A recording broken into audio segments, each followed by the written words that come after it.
El 22 de junio de 2024 llega una llamada al servicio de emergencias 911 desde el pueblo de Grays Harbor, estado de Maine.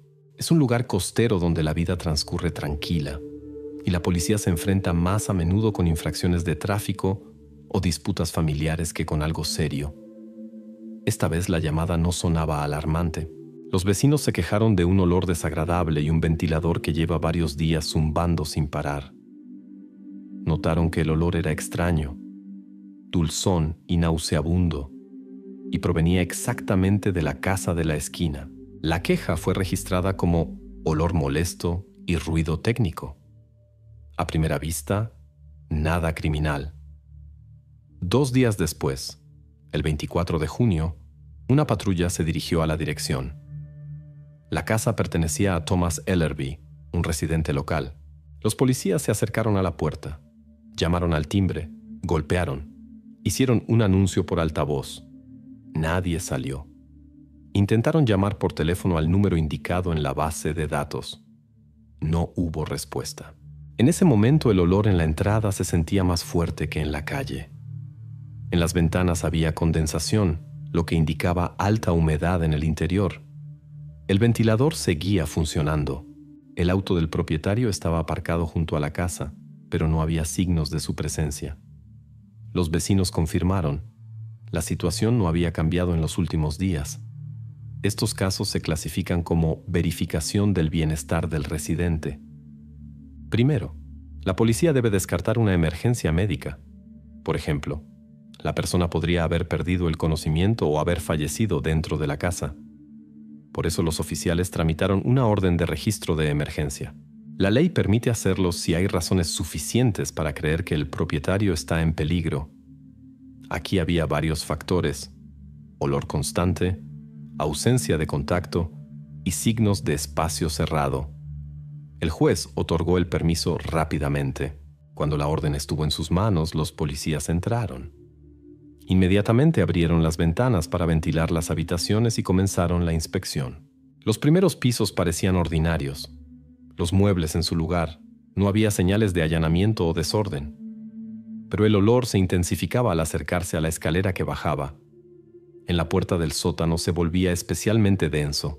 Allí también estaba el ventilador funcionando, obviamente conectado para ventilación permanente. Los oficiales anotaron esto en el informe y dirigieron la luz hacia el interior del local. Al bajar al sótano, localizaron rápidamente la fuente. En la zona de servicios, junto a las estanterías y equipo técnico, se encontraban restos humanos. La cuenta no era de 1 o 2 personas. Al final, en el sótano fueron descubiertos los restos de 8 personas. Así, una queja ordinaria por olor se convirtió en el punto de partida de una investigación importante. La casa de Thomas Ellerby fue inmediatamente sellada como escena del crimen. Se convocó al equipo investigativo y a los expertos forenses, y el propio propietario se convirtió desde ese momento en la figura principal del caso. La casa donde encontraron 8 cuerpos pertenecía a una sola persona. Los documentos de la propiedad inmobiliaria en la dirección 417 Avenida Maple estaban registrados a nombre de Thomas Ellerby. Tenía 58 años. En el pequeño pueblo todos sabían que era exactamente su casa, y ahora precisamente este hecho convertía a un habitante aparentemente ordinario de Grays Harbor en la figura número 1 para la investigación. ¿Quién era este hombre? Thomas Ellerby no parecía una persona capaz de encontrarse en el centro de un caso horroroso. Enseñaba música en la escuela Harborside Middle. Sus estudiantes lo conocían como un maestro exigente pero justo, que siempre estaba dispuesto a quedarse después de clases para ayudar con las partes difíciles. Por las tardes se le podía encontrar en la iglesia St. Luke's, donde tocaba el órgano. Para los feligreses era parte del orden habitual. Cada domingo, la música de Ellerby. Su estatus social estaba por encima del promedio. Pedagogo, músico, hombre vinculado a la iglesia.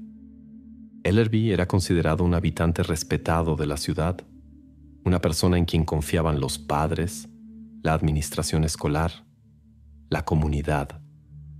En esto radica el contraste más fuerte, porque precisamente en su casa encontraron 8 cuerpos. Cuando los expertos comenzaron la inspección, una de las primeras aclaraciones concernía la edad de las víctimas. Los datos preliminares mostraban: todos eran adolescentes.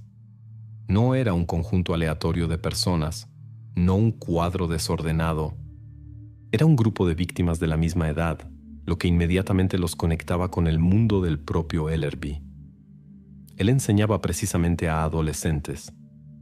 Trabajaba con ellos en el coro, los preparaba para concursos, ensayos. Y ahora en su sótano encontraron los restos de quienes tenían la misma edad que sus estudiantes. Desde este momento el caso dejó de ser simplemente un enigma criminal. Se convirtió en un caso sobre cómo un hombre respetado, una persona de confianza de la ciudad, resultó estar relacionado con desapariciones que hasta entonces parecían no estar conectadas entre sí. Precisamente aquí la investigación obtuvo un nuevo punto de partida. Era necesario verificar cada paso de Thomas Ellerby y entender cómo se encontró en el centro de una historia que conmocionó a toda la ciudad. Después del hallazgo en el sótano, la policía debía entender: ¿existía alguna conexión documental entre Thomas Ellerby y las víctimas? Para esto, los investigadores revisaron todos los casos de personas desaparecidas en el condado durante el último año. Trabajo rutinario, verificación de fechas, nombres, circunstancias. Pero el resultado fue inesperadamente directo. Las 8 personas cuyos restos fueron encontrados en la casa ya figuraban como desaparecidas, y todas eran participantes del coro escolar dirigido por el propio Ellerby. Ahora era necesario determinar dónde comenzaba exactamente esta cadena. Los investigadores elaboraron una cronología. Primer punto: el 7 de septiembre de 2023. Ellerby anuncia oficialmente un programa adicional para vocalistas talentosos, ensayos, preparación para el concurso regional, clases individuales. Los padres perciben esto como una oportunidad para que sus hijos se destaquen. Nadie vio nada sospechoso en esto. Un mes después, el 19 de octubre de 2023, el primer adolescente no regresa a casa. Primero la policía supuso una fuga. En la familia hablaban de conflictos, y el caso no se destacaba entre otros. Pero en los meses siguientes las desapariciones comenzaron a repetirse. Con intervalos de varias semanas, la ciudad perdía otro participante del coro. El último caso fue registrado el 6 de junio de 2024. En total, en 9 meses desaparecieron 8 personas. Cuando todos estos episodios se pusieron en una línea, quedó claro: formaban un esquema único. El denominador común era demasiado obvio para dejar dudas. Cada desaparición ocurría el día o inmediatamente después de que un adolescente asistiera a un ensayo con Ellerby. El horario del coro y las fechas de los reportes de desaparición coincidían casi completamente. Así, la investigación estableció un hecho sólido. En 9 meses desaparecieron 8 estudiantes de un mismo coro. Todos figuraban en la base de datos como desaparecidos, y todos resultaron estar en el sótano de su profesor de música. Esto se convirtió en el punto clave desde el cual comenzó la investigación completa de la actividad de Thomas Ellerby. Después de que la investigación estableciera la conexión entre Ellerby y los estudiantes desaparecidos, quedaba el siguiente paso: encontrar evidencia material. Los cuerpos en el sótano eran por sí mismos una prueba terrible, pero la policía necesitaba más. Objetos que mostraran cómo exactamente actuaba este hombre y qué lo conectaba con las víctimas en la vida cotidiana. La búsqueda en la casa continuó varios días. Cada habitación fue fotografiada y filmada. Los objetos fueron examinados según protocolo. El ático atrajo atención especial. Usualmente este lugar guarda cajas viejas, trastos que no se necesitan en lo cotidiano. Pero precisamente allí subieron los investigadores para verificar si había algo inusual. Y efectivamente, entre el polvo y las vigas de madera descubrieron varias cajas herméticamente cerradas. Por fuera parecían corrientes, sin marcas, sin inscripciones. Pero cada una estaba cuidadosamente apilada y sellada con cinta adhesiva. ¿Qué había dentro? Las cajas fueron abiertas una por una. e inmediatamente quedó claro. No eran pertenencias personales de Thomas Ellerby. Dentro había cuadernos escolares, diarios, libros de texto con firmas. En algunos había marcadores, en otros, notas en los márgenes. Esto pertenecía a los adolescentes. Los objetos estaban ordenados como si hubieran sido especialmente recolectados. No era un conjunto aleatorio, sino toda una colección. Los expertos realizaron una verificación.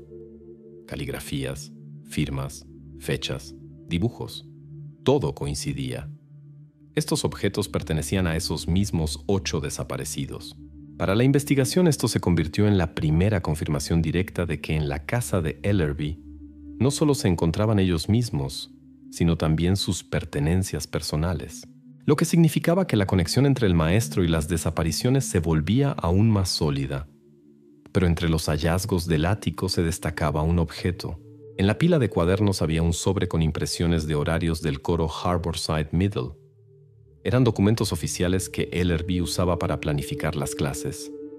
Y precisamente en estas hojas había anotaciones manuscritas. Frente a los apellidos de los 8 adolescentes se habían hecho marcas especiales. Fechas, círculos, cheques.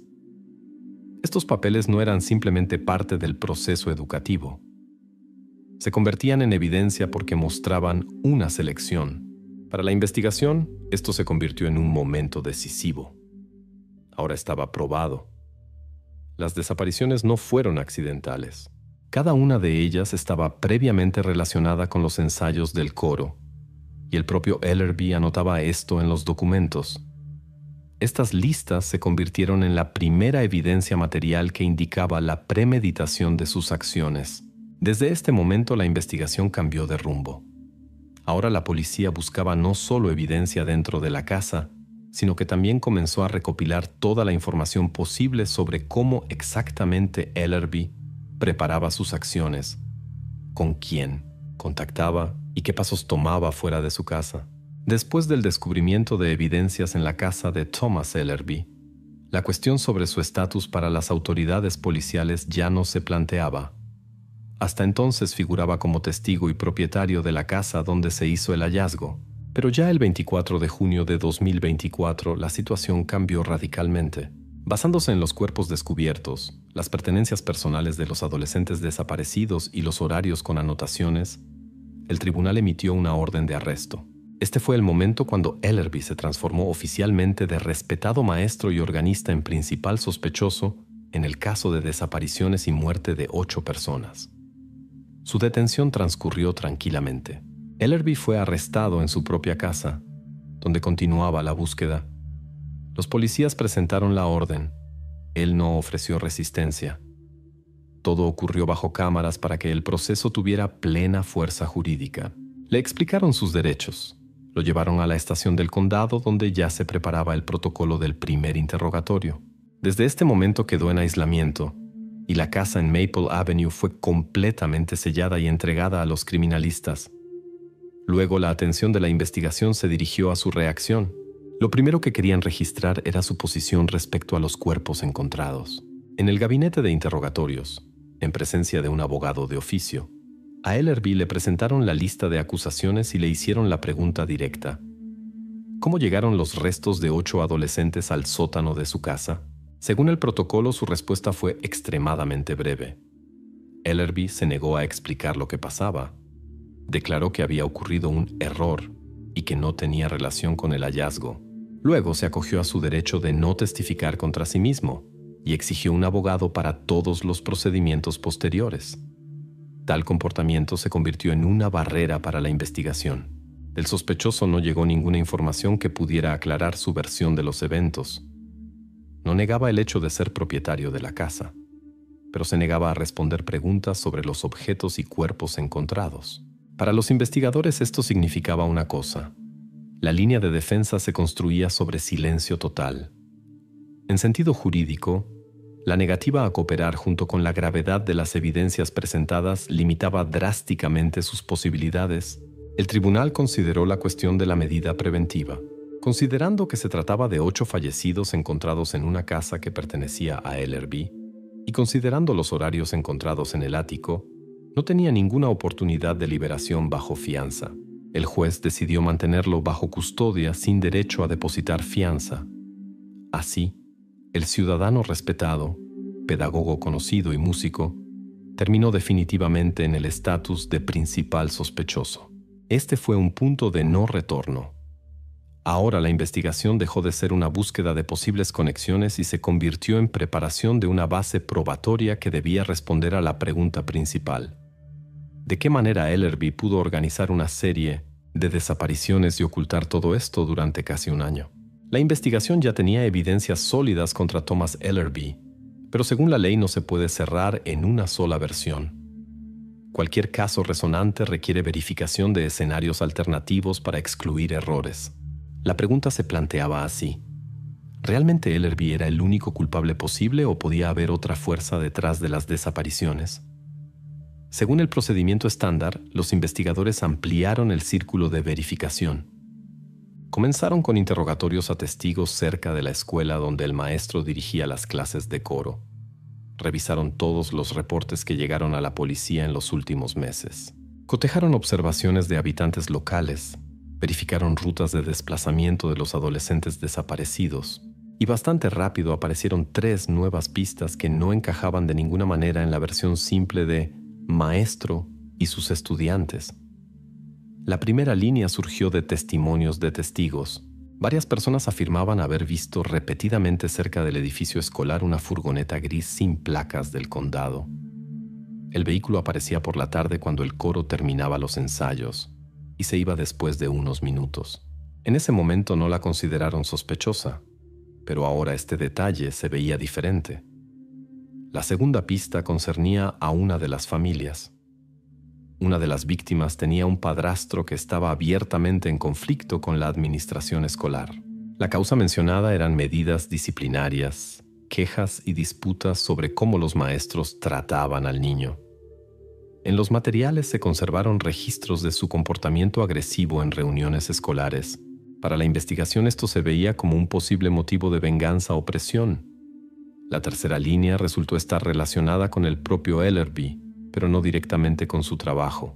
Durante la verificación de documentos financieros, los investigadores descubrieron transferencias extrañas a su cuenta. Las sumas eran mayores que el salario usual de un pedagogo. No estaba claro de dónde venía este dinero y en qué se gastaba. Este momento no confirmaba su inocencia, pero creaba un nuevo enigma.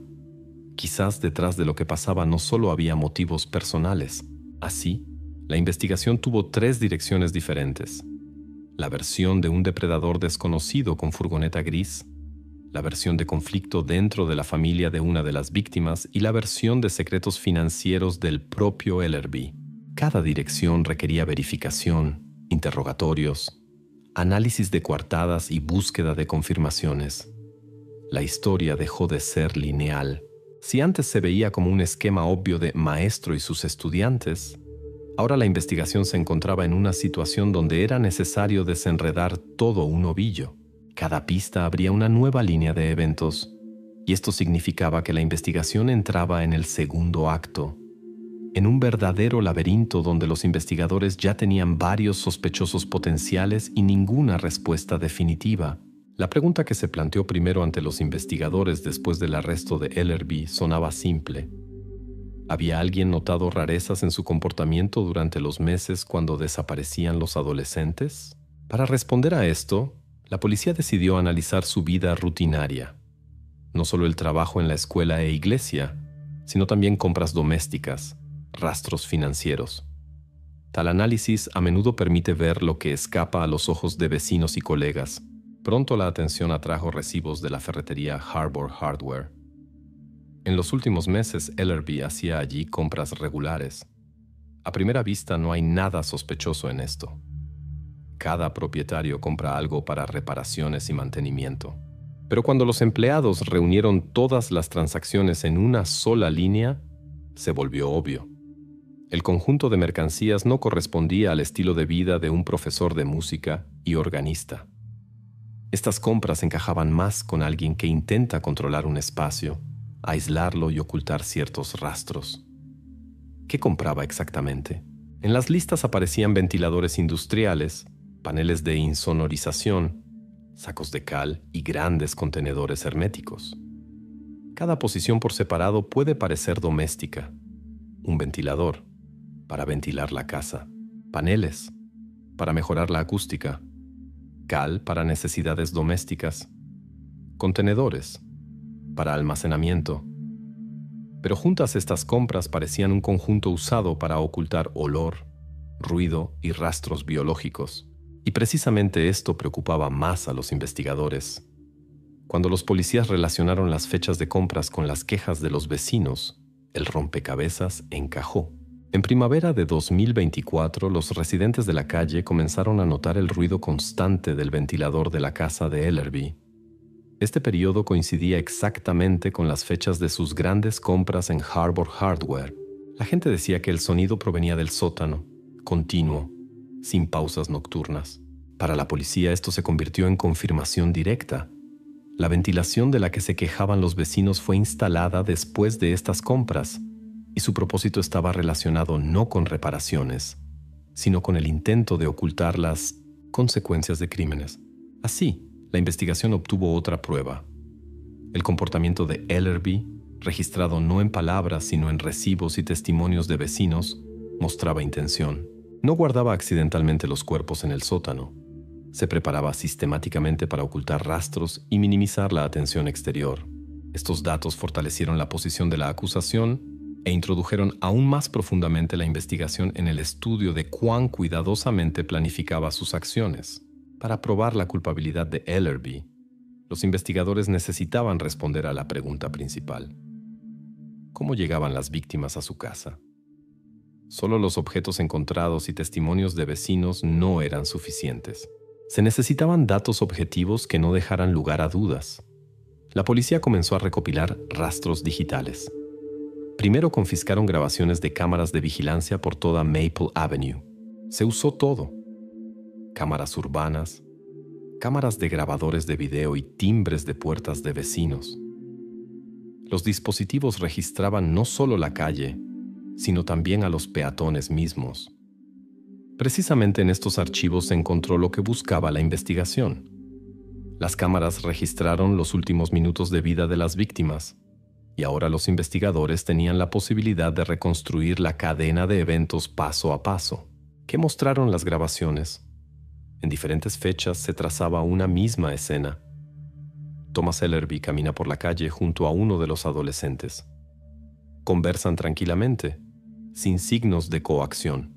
Ambos doblan hacia su casa, y allí termina la grabación. Hubo 8 de estos episodios, exactamente según el número de desaparecidos. Esta fue la prueba clave. Nadie ajeno atraía a los niños. Nadie los esperaba cerca de la escuela. Cada vez Ellerby mismo los llevaba a su casa. Para excluir cualquier duda, la policía verificó también otros rastros digitales. Se obtuvieron datos de operadores celulares. El análisis de señales de teléfonos mostró el mismo cuadro.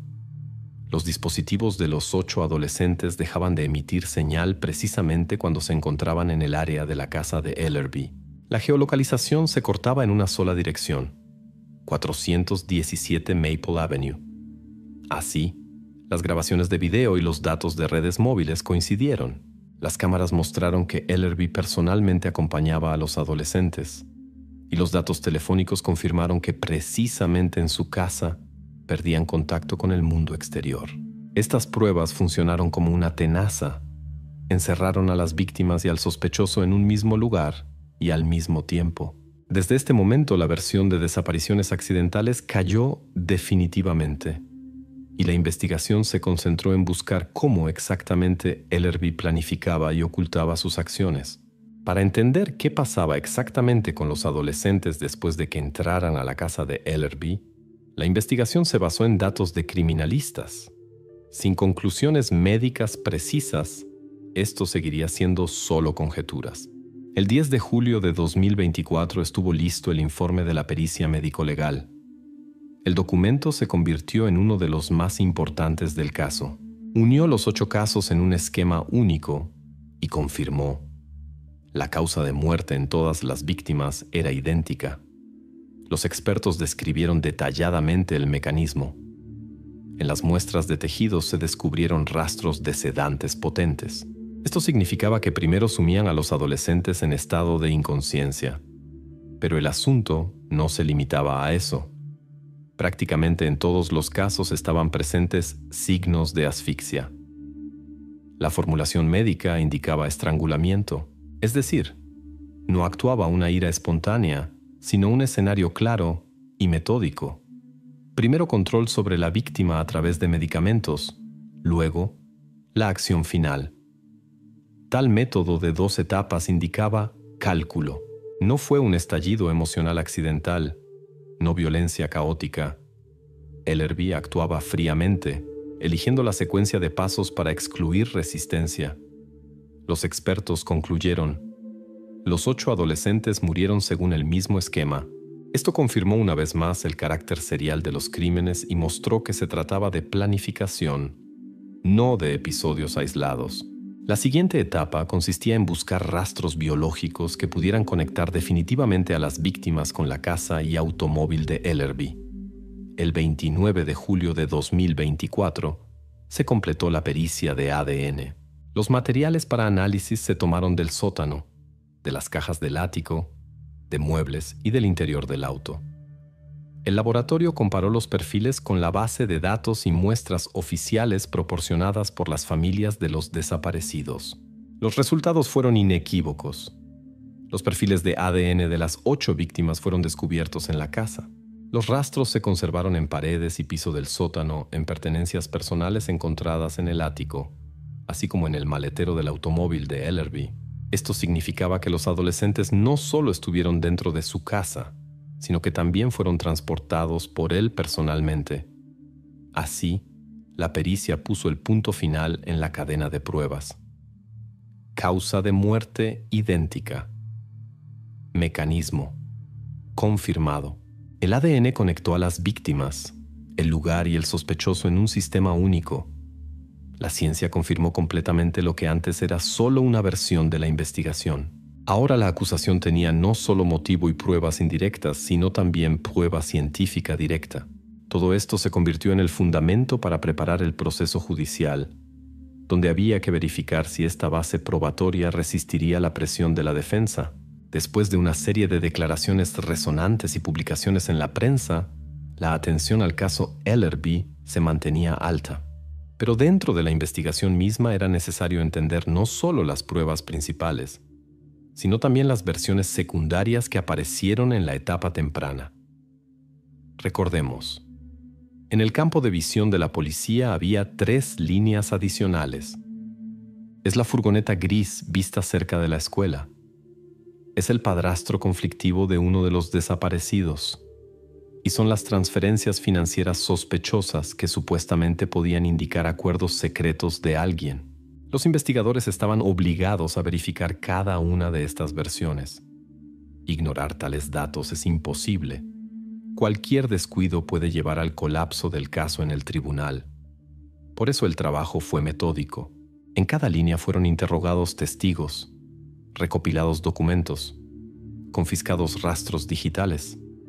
Esto tomó varias semanas. Y al final, cada una de estas versiones recibió su explicación. Primero, la furgoneta gris. Varios estudiantes y 2 padres afirmaban haberla visto en las tardes cerca de Harborside Middle. Resultó que el automóvil pertenecía a un instalador de aires acondicionados que trabajaba en un edificio vecino. El rastreador GPS en su auto confirmó las rutas. En las fechas cuando desaparecían los adolescentes, la furgoneta efectivamente estaba cerca de la escuela, pero el horario coincidía con sus pedidos de trabajo. Los documentos de pedidos y testimonios de clientes confirmaron completamente la coartada. La segunda versión concernía al padrastro de una de las víctimas. Sus conflictos con la escuela eran reales y registrados en protocolos de reuniones de padres. Sin embargo, en la verificación detallada se descubrió que el día de la desaparición de su hijastra él estaba trabajando fuera de la ciudad. Las planillas de control de tiempo de trabajo, cámaras en la empresa y testimonios de colegas confirmaron su presencia en el turno. Esta coartada no dejaba espacio para dudas. La tercera línea parecía la más nebulosa: las transferencias financieras que llegaban a la cuenta de Ellerby. Inicialmente causaron sospechas. Las sumas eran mayores que su ingreso usual. Pero cuando los documentos fueron revisados completamente, resultó que eran pagos del fondo de la iglesia. Ellerby había comprado un nuevo órgano para el templo St. Luke's, y los pagos se hacían según contrato de cuotas. En la contabilidad de la iglesia se conservaron los originales de documentos y confirmaciones de estas transacciones. Así, el dinero no tenía relación con las desapariciones y se explicaba por su actividad profesional. El resultado de estas verificaciones fue el único posible. Todas las líneas secundarias chocaron con coartadas impenetrables o recibieron explicación lógica. La furgoneta gris resultó ser transporte de trabajo. El padrastro estaba en el turno el día de la desaparición. Y los pagos extraños resultaron ser cuotas por un instrumento musical. Formalmente, todas estas versiones fueron cerradas por resolución del investigador. Esto significaba que el laberinto de la investigación gradualmente se estrechó. Ahora la atención regresaba completamente a Thomas Ellerby. Él seguía siendo el único sospechoso, y las pruebas recopiladas se construían en un cuadro coherente y sin contradicciones. Precisamente desde este momento, la investigación se concentró definitivamente en la preparación de la acusación que debía resistir el tribunal. Si la investigación ya tenía todas las pruebas contra Thomas Ellerby, quedaba la pregunta principal: ¿por qué?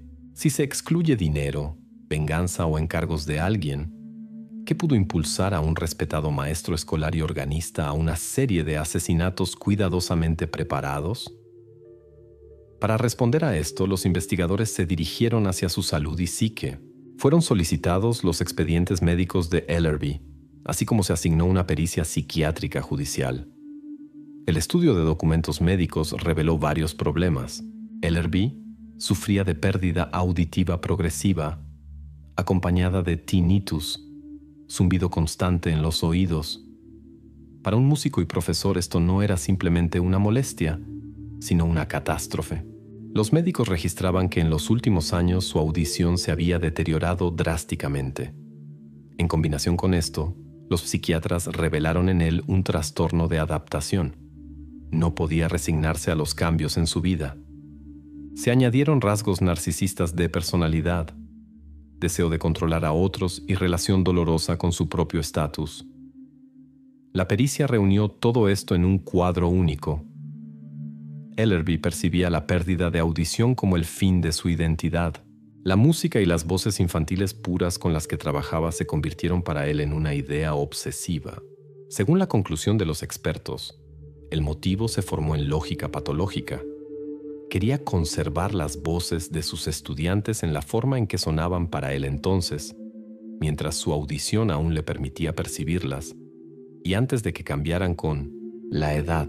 Desde el punto de vista de una persona normal, esto suena como una justificación perversa, pero para él mismo se convirtió en idea fija que justificaba lo que hacía. Al mismo tiempo se planteaba la pregunta jurídica principal. ¿Se daba cuenta de lo que hacía? ¿Estaba en condiciones de responder por sus acciones?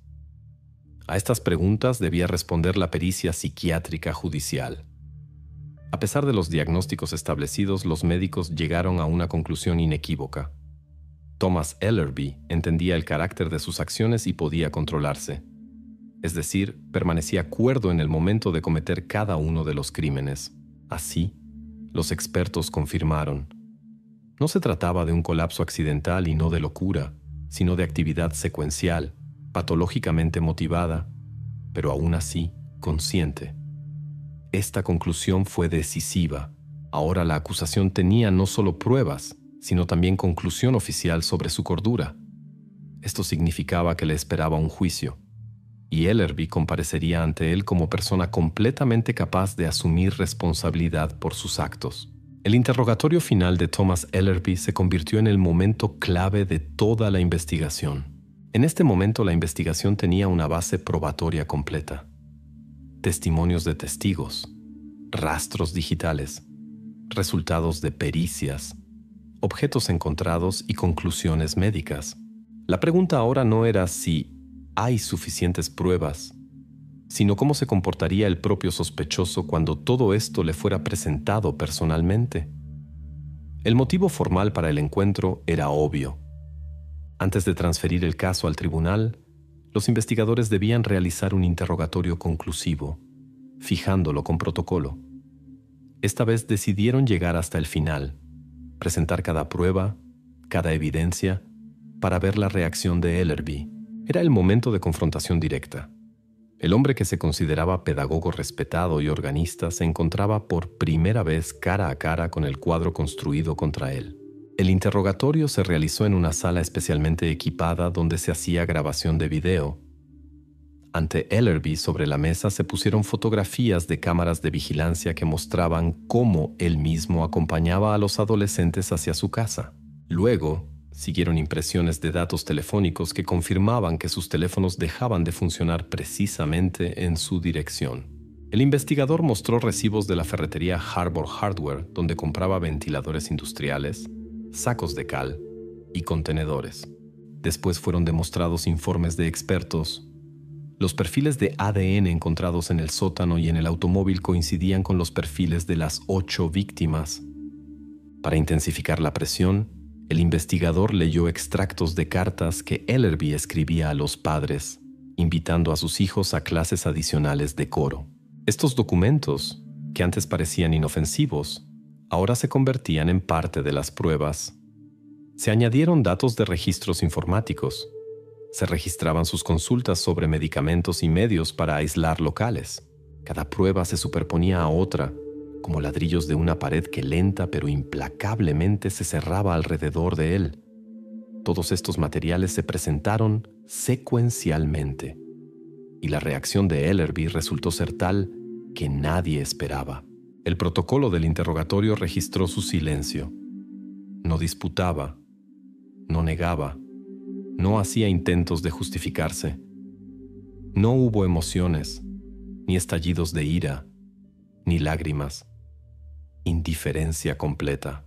Los investigadores decían que este silencio sonaba más fuerte que cualquier palabra. Subrayaba su distanciamiento y negativa obstinada a reconocer lo obvio. Al final del interrogatorio, el investigador hizo un último intento. Hizo la pregunta directa que sonaba como desafío. ¿Por qué hizo esto, Thomas? En la habitación reinó una pausa. Ellerby levantó la mirada. Miró directamente al investigador y pronunció una frase corta. Solo hablaré en el tribunal. Estas palabras se convirtieron en el resultado de toda la investigación. No hubo confesión. No hubo explicación. Mantuvo el silencio hasta el final, dejando las últimas respuestas para la sala del tribunal. Y precisamente allí se trasladaba ahora el centro de los eventos, al proceso que debía poner el punto final en el caso de Thomas Ellerby. Cuando la investigación recopiló toda la masa de pruebas, parecía que el cuadro de los crímenes ya estaba completamente construido. Pero la fiscalía entendía.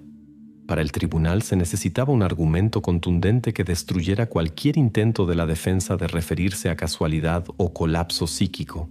Tal argumento apareció durante el análisis del portátil de Thomas Ellerby, confiscado en el registro. Los criminalistas digitales estudiaron durante semanas el disco duro. Verificaron cada carpeta, cada archivo temporal. Lo primero que encontraron fueron cartas a los padres con propuesta de ensayos adicionales de coro. Estas cartas eran parte de las pruebas desde el principio, pero mucho más importante fue lo que se conservó en la memoria de la computadora: los borradores. Precisamente ellos resultaron claves. Visualmente, los borradores casi no diferían de las cartas definitivas, pero el análisis de metadatos mostró detalles que era imposible ignorar. La fecha de creación de archivos coincidía no con la fecha de envío, sino con meses que precedían las desapariciones. Por ejemplo, la carta para el adolescente que desapareció en mayo de 2024 fue creada aún en enero. Otros borradores tenían las mismas discrepancias. Cartas que los padres recibieron en primavera resultaron escritas aún en invierno. Este detalle cambiaba todo. Si antes la defensa podía intentar afirmar que Ellerby actuaba impulsivamente, que cada desaparición era resultado de un colapso repentino, Ahora esta versión se volvía imposible. Los borradores mostraban: él elegía de antemano a quién escribiría, pensaba el texto y guardaba las cartas durante meses hasta que llegara el momento necesario. No son acciones espontáneas, es preparación. El significado jurídico de este hallazgo era colosal. La presencia de tales documentos destruía todos los intentos de la defensa de hablar de afecto o falta de premeditación. Indicaba planificación clara, fría y selección de víctimas mucho antes de los eventos mismos. Para la acusación esto se convirtió en tiro de control, prueba que no dejaba dudas sobre la premeditación. Ahora el caso se calificaba como asesinato en primer grado con intención premeditada. Este elemento hizo la acusación no simplemente sólida, sino prácticamente de hormigón armado. Y precisamente con esta prueba la fiscalía salía al tribunal, preparada para mostrar que Thomas Ellerby no solo cometía crímenes, sino que también los planificaba metódicamente mucho antes de que los adolescentes cruzaran el umbral de su casa. En el proceso judicial, Thomas Ellerby finalmente obtuvo la oportunidad de cumplir la promesa que dio en el último interrogatorio. Lo llamaron a la sala del tribunal, le dieron la palabra y todos se quedaron inmóviles esperando. Pero, contrario a las expectativas, nuevamente eligió el silencio. Ellerby se negó a dar testimonio, acogiéndose a su derecho de no testificar contra sí mismo. Para muchos esto se convirtió en confirmación. Nunca habría confesión de su parte. Pero el proceso no se detuvo en esto. El procedimiento judicial continuó, y la culminación ocurría no en sus palabras, sino en el trabajo de la acusación. Los fiscales presentaron metódicamente todo lo que acumuló la investigación. Primero mostraron a los jurados grabaciones de cámaras. En la pantalla aparecían esas mismas escenas donde Ellerby camina junto a cada adolescente, llevándolo hacia la casa. Luego, datos de operadores móviles demostrando cómo los teléfonos dejaban de emitir señal precisamente en su dirección. Después vinieron resultados de pericias. Los médicos legales leyeron conclusiones sobre la causa de muerte. Los expertos criminalistas presentaron pruebas de ADN encontradas en el sótano y en el automóvil de Ellerby. Los especialistas digitales contaron sobre borradores de cartas creados meses antes de las desapariciones, mostrando intención premeditada. Todo esto se acompañaba de documentos, fotografías, tablas. Cada detalle estaba en su lugar. El fiscal intensificaba el efecto leyendo extractos de cartas de Ellerby a los padres donde prometía ayudar a los niños a revelar talentos vocales. Estas palabras ahora sonaban como engaño cínico detrás del cual se ocultaba una trampa mortal. Completando la cadena de pruebas, la acusación añadió la conclusión del psiquiatra. A pesar de problemas de audición y trastorno psíquico, Ellerby permanecía cuerdo y entendía sus acciones. La culminación fue la intervención del fiscal en el discurso final. No llamó a Ellerby monstruo y no recurrió a palabras emocionales altisonantes. Subrayó lo principal. Era un hombre metódico que usaba la confianza de niños, padres y toda la ciudad para realizar su idea obsesiva. Vivía una doble vida, públicamente pedagogo respetado y músico, en la realidad privada, hombre que guardaba cuerpos en su propia casa. Para los jurados este discurso se convirtió en el punto final. Ante sus ojos, Ellerby definitivamente dejó de ser maestro extraño o hombre con problemas de salud. Ante ellos se alzó un asesino calculador, usando fríamente la confianza que le dieron. Desde este momento para el tribunal no quedaron dudas sobre cuál debía ser el veredicto. En la sala del tribunal llegó el momento cuando los fiscales presentaron la parte más terrible del caso, la reconstrucción de los crímenes. Para los jurados era importante no solo ver las pruebas por separado, sino también entender cómo se veía cada episodio de principio a fin. Y la acusación mostró, no era caos accidental, sino procedimiento ensayado que se repetía una y otra vez.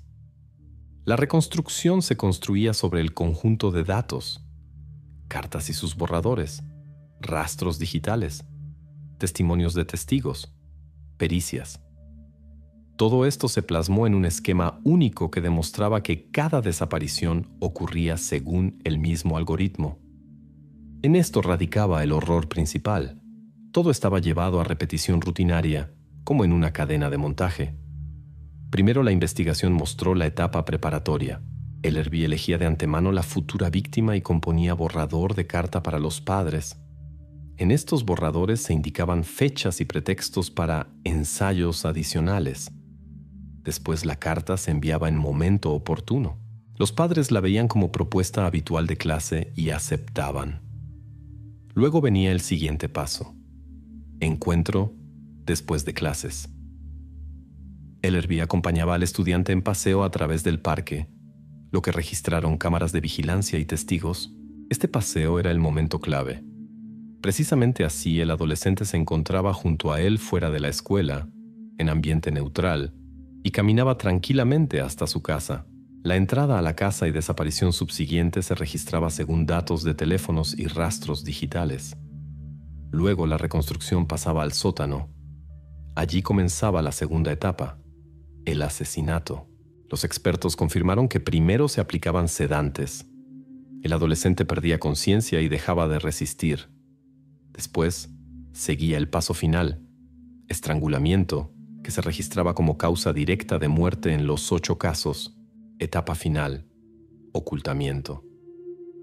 El sótano estaba equipado de antemano: paredes falsas, ventilación, contenedores. Precisamente allí colocaba los cuerpos, usando cal para ralentizar la descomposición y ventiladores para evacuar el olor. Todo esto fue confirmado por compras en la ferretería y testimonios de vecinos sobre ruido constante. La conclusión principal de la reconstrucción era obvia. En las acciones de Ellerby no había espontaneidad o caos. Cada paso estaba planificado, cada detalle pensado. Desde la selección de víctima hasta el ocultamiento del cuerpo, todo obedecía a un escenario frío, metódico. Y precisamente esto fijó su imagen ante los ojos de los jurados. No un hombre en estado de afecto, no un loco, sino un asesino calculador que conscientemente iba hacia su objetivo e hizo todo para ocultar rastros.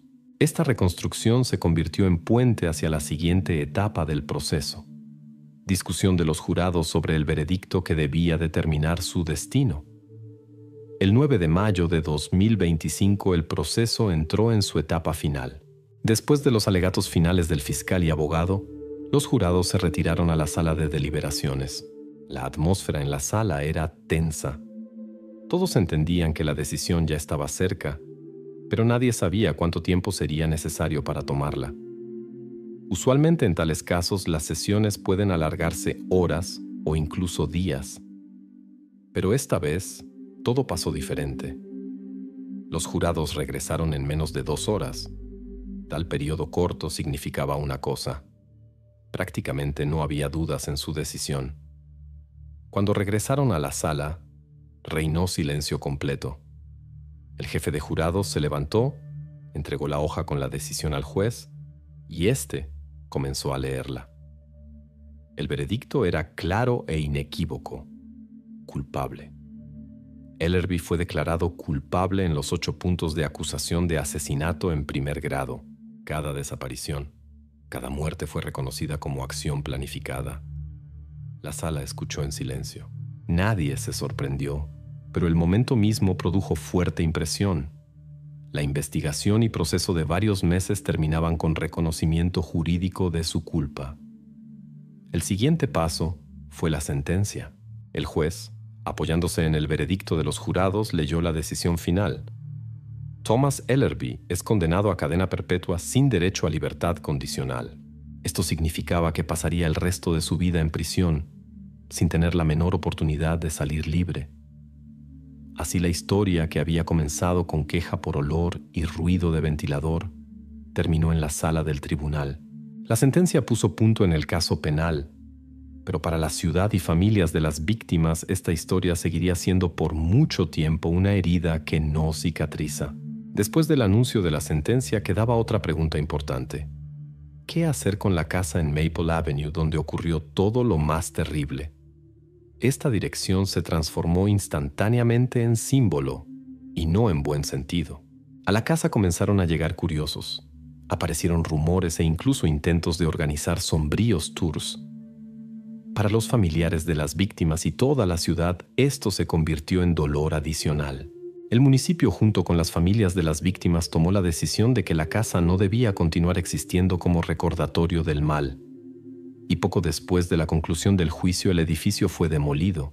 Esta decisión se percibía no como acto de destrucción, sino como intento de limpiar la ciudad de la sombra que cayó sobre ella. En el lugar del crimen ya no hay paredes, no hay sótano, no hay rastros. Allí quedó un espacio vacío, pero destruir lo malo es solo la mitad del trabajo. Era importante crear algo nuevo que conservara la memoria de las víctimas. La iniciativa vino de los habitantes de la ciudad. La gente recopiló fondos.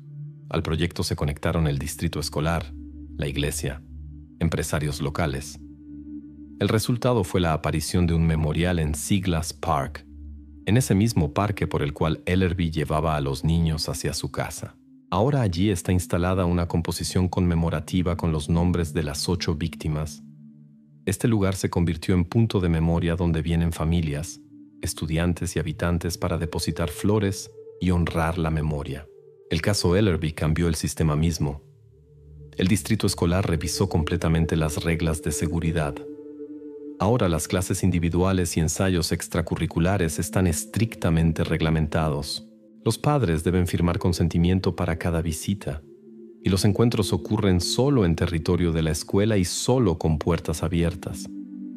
Estas medidas se convirtieron en resultado directo de la tragedia, pero las principales consecuencias eran de carácter inmaterial. Grace Harbor, donde antes reinaba atmósfera de confianza, donde la gente se conocía por nombres y dejaba las puertas abiertas, perdió este sentimiento. La ilusión de seguridad desapareció. La ciudad continuó viviendo, pero las cicatrices de esta historia quedaron para siempre.